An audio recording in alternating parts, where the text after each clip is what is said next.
जय मुक्ताई. मुक्ताई वार्ता न्यूज चॅनलमध्ये आपले हार्दिक स्वागत आहे.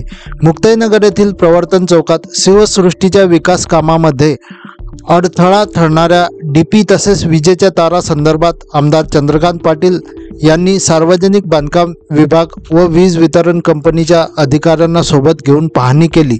यावेळी त्यांनी अधिकाऱ्यांना येथील रोहित्र व विजेच्या तारा हलवण्यासंदर्भात सूचना केली.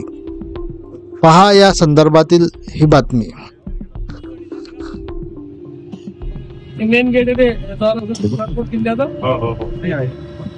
बहुत सुंदर साहेब आपण मला दाखवली होती ना एस्टिमेट सेक्शन कसं आहे हा ट्रान्सफर 15 मीटरचा नाही 20 फूट असेल जास्त असेल 20 फूट.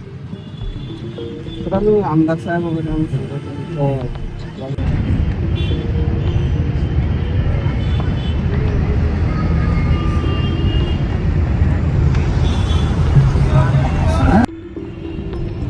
व्ह्यू आहे ते एकदम सत्य विषय असा आल्याने लोखंडे साहेब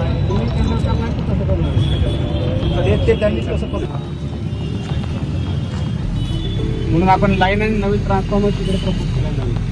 त्याच्यात लोड घेऊन टाकायचा पण लाईन जर इकडनं इकडून गेली आणि तिकडनं सबस्टेशन आली इकडे या गावात हे लाईन आपल्याला अंडरग्राऊंडचं आपण अंडरग्राऊंड करायचं आपण दोन्ही बनवले. त्या दिवशी आपण ते डीपीसी बनवलं अंडरग्राऊंडचे म्हणजे हे जशी आहे. डीपीटीसून पैसे तो किती रुपये लागतात त्याला? 40 लाखात. त्याला किती केबल टाकला तुम्ही? 2 पॅनल. पहिला 2 केबल तुमचे आहे ऑलरेडी तिथे खाली? नाही त्या नाही, त्या दुसऱ्या फिगरच्या त्या हे लाईन ओव्हरहेड आहे. इथून मग अंडरग्राऊंड गेले भूया याच्यापासून दोन्ही इकडे अंडरग्राऊंड पासून आपले हे ओव्हरहेड. पहिल्यांदा आम्हाला काम करता हे काढून द्या बाबा तो मोठी लाईन आहे ते करत नसतं. हे पहिल्यांदा डिस्कशन टाका ते द्या. ते तुम्हाला उद्याच्या उद्या पैसे असतात